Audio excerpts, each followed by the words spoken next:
Je suis sœur Geneviève de l'Immaculée et ça fait 25 ans que je suis à la communauté des Béatitudes. J'ai un peu voyagé, je suis rentrée en Belgique, j'ai fait différentes maisons de la communauté, en France, en Italie, en Bosnie-Herzégovine et maintenant je suis dans notre maison à Nouan-le-Fuselier en Sologne. Pourquoi un recueil de prières à la Vierge Marie? Parce que en fait la Vierge Marie, elle nous aide à prier et elle nous centre vers le Christ. Et en fait, comme disait Saint Bernard, quand on dit Marie, elle dit Dieu. Marie va comme quelque part purifier et embellir nos prières. Et puis Marie, c'est notre mère, donc elle est très attentive à nos besoins, on le voit bien aux noces de Cana. Et Marie va présenter tous nos besoins, tous nos désirs et le présenter à Dieu. Donc c'est extrêmement important, je pense, de passer par la Vierge Marie. Il y a tellement une richesse aussi dans les prières mariales que, en fait, de prier Marie à travers des prières qui sont déjà composées, qui ont déjà été écrites avant nous, ça vient comme un peu élargir notre propre prière et notre propre intimité aussi avec la Vierge Marie.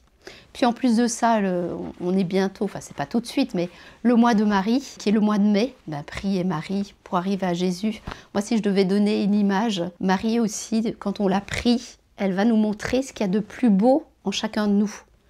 Et j'aime à donner cette image quand, par exemple, on est au Louvre, tout le monde connaît le Louvre à Paris, et quand il y a une panne de courant, on ne peut plus voir ces belles œuvres qui sont là devant nos yeux.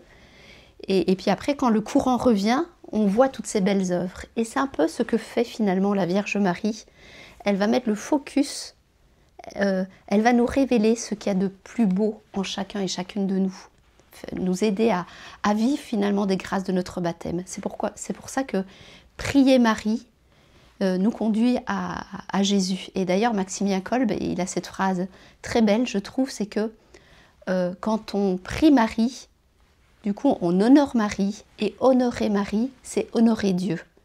Et il dit aussi ceci, c'est que si la deuxième personne de la Trinité, le Verbe, est venu à nous en passant par Marie, qui sommes-nous pour prétendre ne pas avoir besoin de Marie pour aller à Dieu?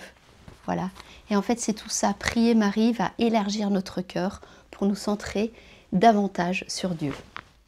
Donc il y a des prières que j'ai découvertes en travaillant sur ce livre, et de très belles prières, notamment des prières de pères de l'Église, comme saint Athanase d'Alexandrie, saint Jean Damascène et bien d'autres.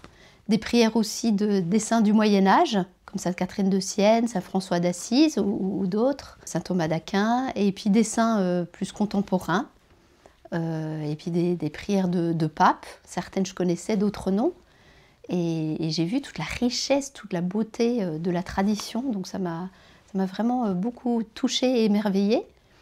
Et puis j'ai découvert aussi des prières liées à des lieux d'apparition de la Vierge Marie. Et des prières que je ne connaissais pas et que je trouve vraiment très très belles.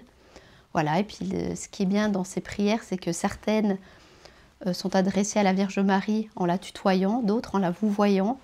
Et c'est beau de voir comment chacun s'adresse finalement à la Vierge Marie. Donc j'ai beaucoup aimé. Je vais vous lire une prière à la Vierge Marie que j'ai découverte, que je ne connaissais pas. C'est une prière de saint Louis de Gonzague, donc c'est un saint du XVIe siècle. Et je vais vous lire donc cette prière que je trouve très belle.